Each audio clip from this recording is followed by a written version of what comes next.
નમસ્કાર, સેજી રસોઈમાં આપ સૌનું ખૂબ ખૂબ સ્વાગત છે। તો જોતાં જ ખાવાનું મન થઈ જાય એકદમ લારી જેવી ટેસ્ટી આજે આપણે સેન્ડવિચ બનાવીશું। તમે એકવાર આ રીતે સેન્ડવિચ બનાવશો એટલે દરેક વખતે આ જ રીતે સેન્ડવિચ બનાવવાનું મન થશે। તો આજે આપણે આ વિડીયોમાં સેન્ડવિચની વચ્ચે સ્પ્રેડ કરવાની ચટણી, સેન્ડવિચ સાથે સર્વ કરવાની ચટણી અને સેન્ડવિચને એકદમ ચટપટો બનાવી દેવો મસાલો રેડી કરીશું। સાથે સાથે એકદમ લારી જેવી ટેસ્ટી અંદરની આલુની સ્ટફિંગ બનાવીશું। તો સૌપ્રથમ ચટણી બનાવીએ। તો ચટણી બનાવવા માટે મિક્સરના વાસણમાં 2 ચમચી જેટલા સિંગા લેવાના છે।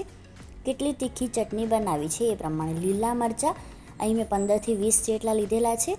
નાનો આદુનો કટકો, 1/4 ટીસ્પૂન જેટલી હિંગ, 1 ટીસ્પૂન જેટલું કાચું જીરું, 15થી 20 જેટલા ફુદીનાના પાન અથવા 1 ટીસ્પૂન જેટલો ફુદીનાનો પાવડર ઉમેરવાનો છે। 1 ટીસ્પૂન સંચળ પાવડર, સ્વાદ પ્રમાણે કરતાં થોડુંક ઓછું મીઠું કારણ કે સંચળ પાવડર ઉમેરેલું છે, બરફના કટકા અને 1 લીંબુનો રસ એટલે કે 3 ટેબલસ્પૂન જેટલો લીંબુનો રસ ઉમેરવાનો છે।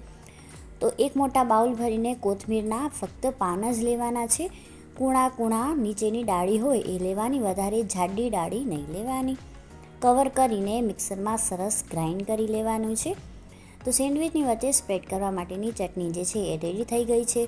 તો બહુ વધારે થીક નહીં કરવાની આ ચટણીને અને વધારે પાણીવાળી પણ નથી બનાવવાની। એટલી બધી થીક નહીં બનાવવાની ચટણીને કે લગાવતા સમયે બ્રેડ જે છે એ ફાટી જાય। હવે અહીંયા આપણે 70% જેટલી ચટણીને જે અલગ રાખી દેવાની છે।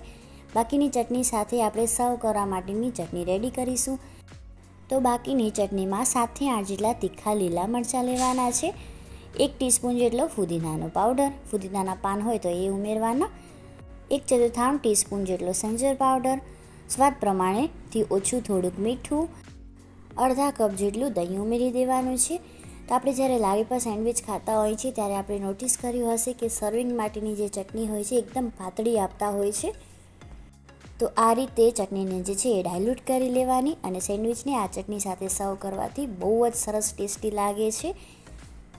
સેન્ડવિચમાં જ્યારે આપણે અંદર શાકભાજી મૂકતા હોઈએ છીએ તો ઘણીવાર એ ફિક્કા લાગતા હોય છે।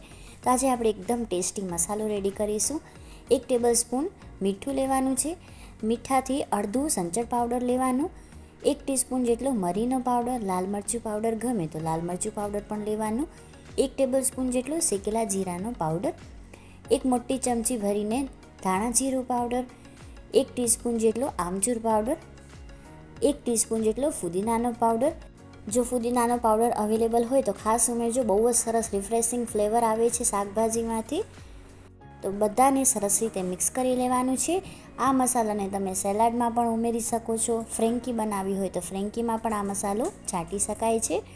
તો હવે આપણે આલુની સ્ટફિંગ રેડી કરીશું। તો કડાઈમાં 1 ચમચી જેટલું તેલ લેવાનું છે।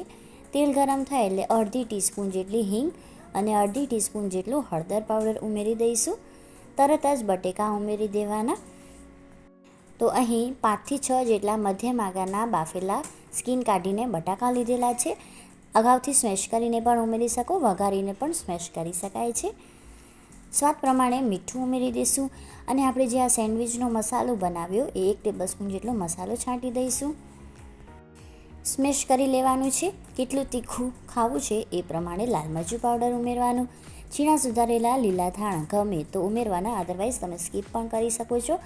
તો આ સ્ટફિંગને આપણે ઠંડી કરી દેવાની છે। જો તમને આજની આ રેસીપી ગમે તો વિડીયોને લાઇક જરૂરથી કરજો। હજી સુધી ચેનલને સબસ્ક્રાઈબ ન કરી હોય તો ચેનલને સબસ્ક્રાઈબ પણ કરજો। તો સેન્ડવિચ બનાવવા માટે એક સ્લાઇસ પર આપણે બટર અપ્લાય કરીશું।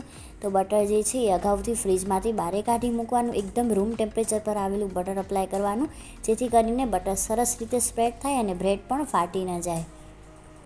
અને બીજી બ્રેડ પર આપણે જે સેન્ડવિચની તીખી ઘાટી ચટણી બનાવી હતી એ અપ્લાય કરીશું। તો એકદમ સ્મૂથલી અપ્લાય થઈ જાય એવી ચટણી આપણે રેડી કરવાની છે। ત્યારબાદ ઠંડી કરેલી આલુની સ્ટફિંગને આ રીતે હાથ વડે દાબીને થોડુંક ચોરસ શેપના કન્વર્ટ કરી લેવાનું અને આ રીતે સરસ સ્પ્રેડ કરી લેવાનું છે। તો હવે ઝીણા સુધારેલા કાકડીના સ્લાઇસીસ, ઝીણા સુધારેલા ટમાટરના સ્લાઇસીસ, બીટના સ્લાઇસીસ ગમે તો બીટના સ્લાઇસ પણ તમે મૂકી શકો છો। તો ડુંગળીની અહીંયા સ્લાઇસ નથી કરેલી, ડુંગળીને રફ ચોપ કરીને આ રીતે બટાકા પર મૂકી અને હળવું પ્રેસ કરી દેવાનું, જેથી કરીને સરસ સેટ થઈ જાય. સેન્ડવિચનો જે મસાલો રેડી કર્યો એ મસાલો આપણે છાંટી દઈશું બંને સ્લાઇસ પર અને કવર કરીને ગ્રીલરમાં મૂકવું હોય તો ગ્રીલરમાં, ઇલેક્ટ્રિક ટોસ્ટર હોય એમાં મૂકી શકાય.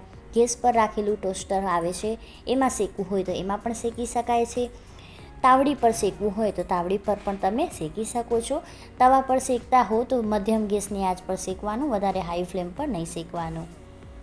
તો મનગમતા શેપમાં સેન્ડવિચને જે છે એ કટ કરી લેવાની અને સર્વિંગ પ્લેટમાં ટ્રાન્સફર કરી દઈશું.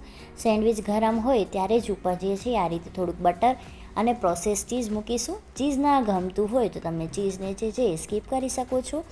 તો ટોમેટો સોસ અને ગ્રીન ચટણીને પાઇપિંગ બેગમાં ભરેલી છે, તો આ રીતે સરસ સ્પ્રેડ થઈ શકે છે. અદરવાઇઝ તમે ચમચીની મદદથી પણ સ્પ્રેડ કરી શકો છો. ઝીણી નાયલોન સેવ અને મસાલા સિંગથી ગાર્નિશ કરીશું. રાયતા બુંદી છે, તીખી હોય તો તીખી રાયતા બુંદી સાથે પણ બનાવી શકાય છે. બધા જ સ્ટેપ રિપીટ કરીશું. ફરીથી ચીઝ, સોસ, ચટણી અને સિંગા સેવથી ગાર્નિશ કરવાનું છે. રેસીપી એકવાર ટ્રાય જરૂરથી કરજો. તમને દરેક વખતે આ જ રીતે સેન્ડવિચ બનાવવાનું મન થશે. આશા રાખું છું તમને આજની આ રેસીપી પસંદ આવી હશે. ફરી મળીશું એક નવી રેસીપી સાથે. ત્યાં સુધી આવજો.